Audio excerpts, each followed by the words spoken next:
여러분, 지금부터 들려드릴 이야기는 믿기 어려울지도 모릅니다.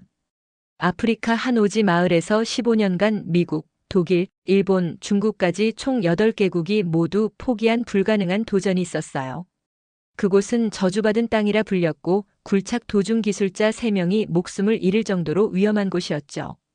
그런데 낡은 트럭 한 대를 타고 나타난 한국인 한 명이 모든 걸 바꿔놨습니다.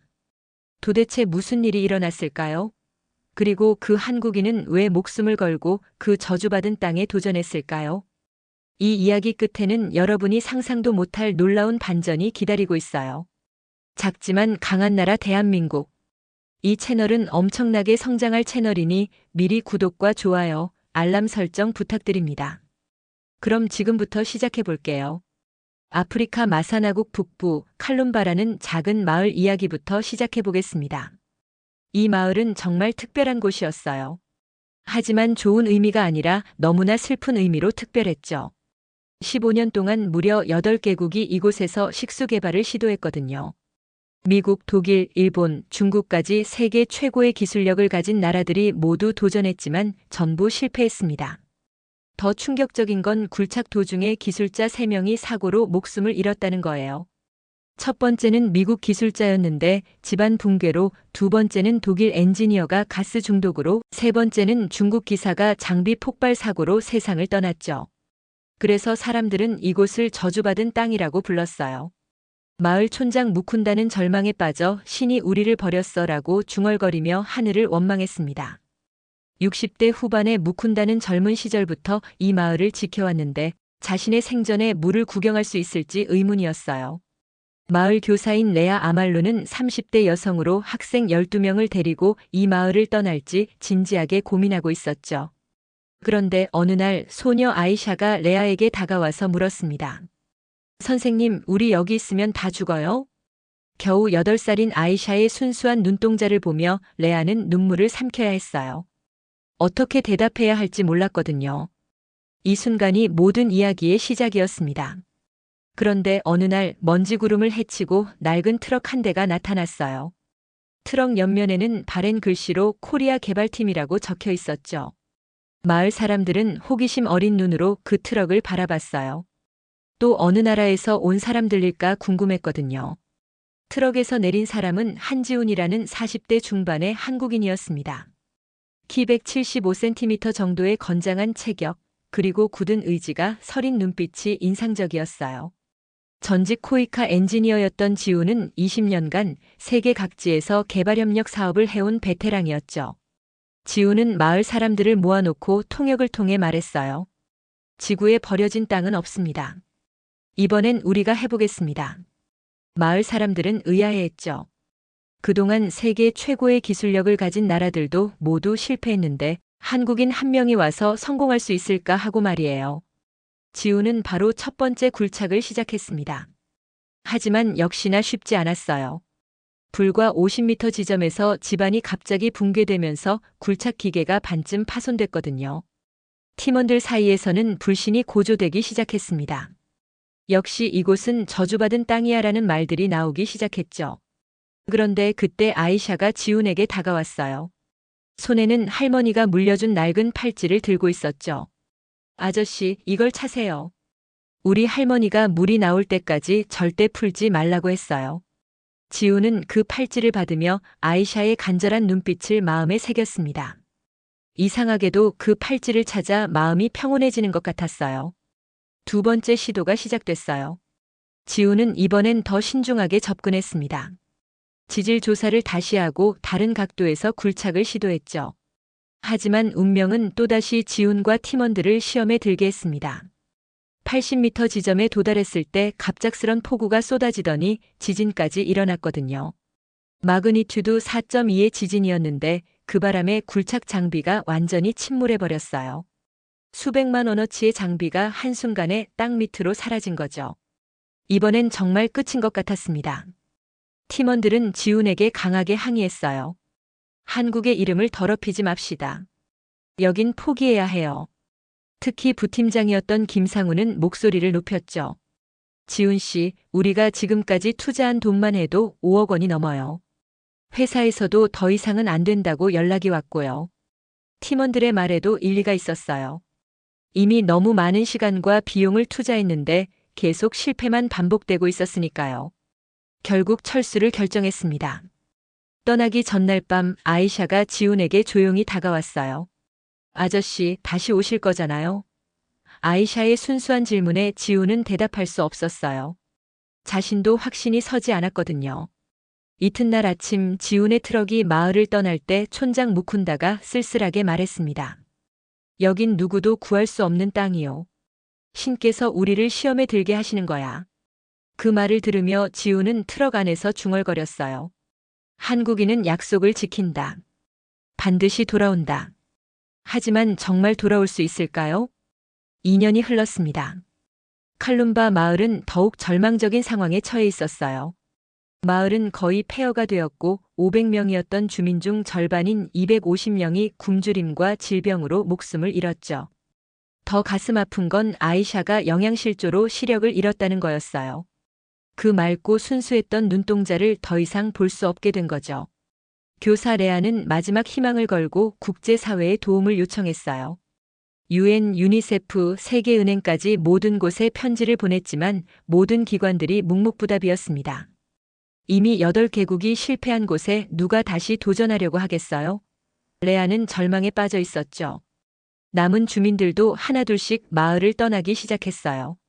무쿤다 촌장도 이제 70이 다 되어가면서 건강이 급격히 나빠졌고요. 아이샤는 시력을 잃었지만 여전히 레아 선생님 곁을 지키고 있었어요.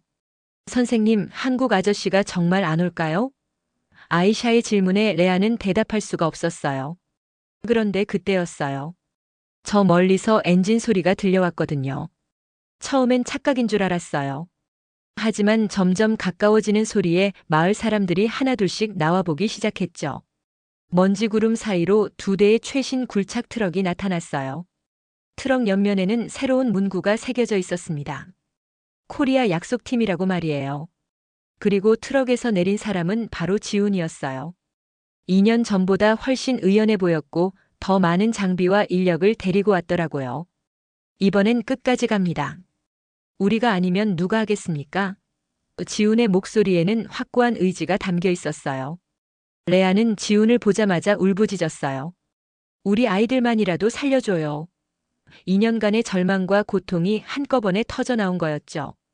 지훈은 레아를 조심스럽게 일으켜 세우며 말했어요. 이번엔 다릅니다. 우리가 준비해온 것들이 있어요. 정말 이번에는 달랐어요. 한국에서 가져온 최신 음파 탐지기와 위성 데이터를 총동원해서 지하수 위치를 정확히 파악했거든요. 지훈은 2년 동안 한국에서 이론을 더 공부하고 비슷한 사례들을 연구했어요. 특히 사막 지역 지하수 개발 전문가들과 협력해서 새로운 접근법을 개발했죠. 과학적이고 체계적인 접근이었어요. 굴착이 시작되자 마을 사람들도 조금씩 희망을 품기 시작했어요. 50m, 80m, 100m. 이전에 실패했던 지점들을 차례로 돌파해 나갔죠. 무쿤다 촌장도 이번엔 뭔가 다른 것 같다며 기대감을 나타냈어요. 깊이 120m까지 도달했을 때였어요. 성공이 눈앞에 보이는 순간이었죠. 지하에서 약간의 습기가 올라오는 게 느껴졌거든요. 그런데 갑자기 엔진에서 연기가 나더니 장비가 폭발했어요. 팀원 중 한 명이 부상을 당했고 모든 사람들이 절망에 빠졌습니다. 이제 진짜 끝이다라는 말들이 나오기 시작했어요. 하지만 지훈은 포기하지 않았어요. 장비가 못한다면 내 손으로 뚫겠다고 선언했죠. 그리고 실제로 곡괭이를 들고 돌을 깨기 시작했어요. 손이 피투성이가 되어도 멈추지 않았습니다.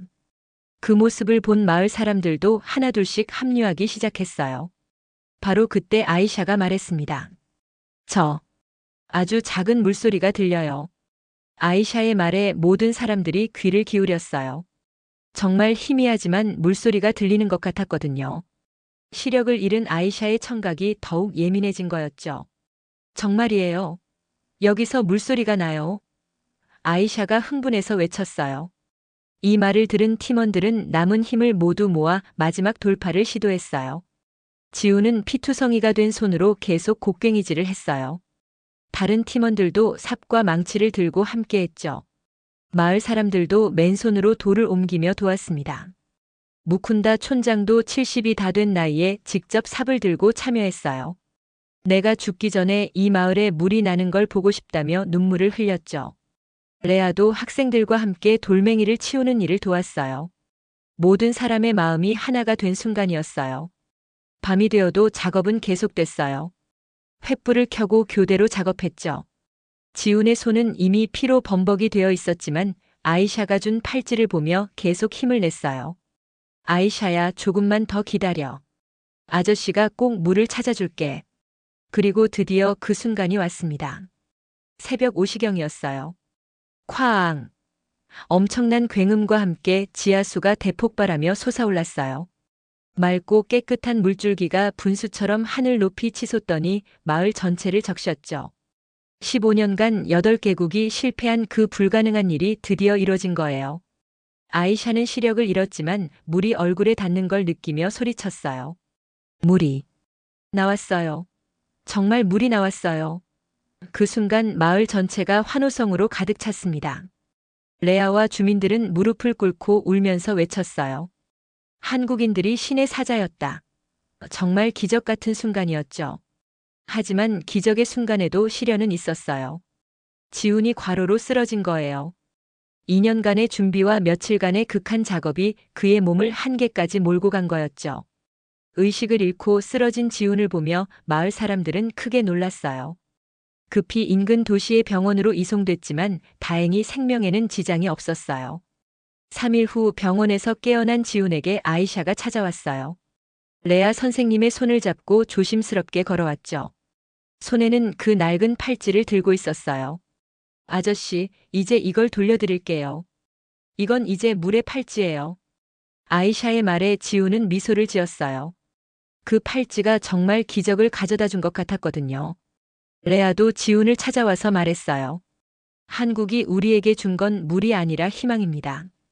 정말 그랬어요.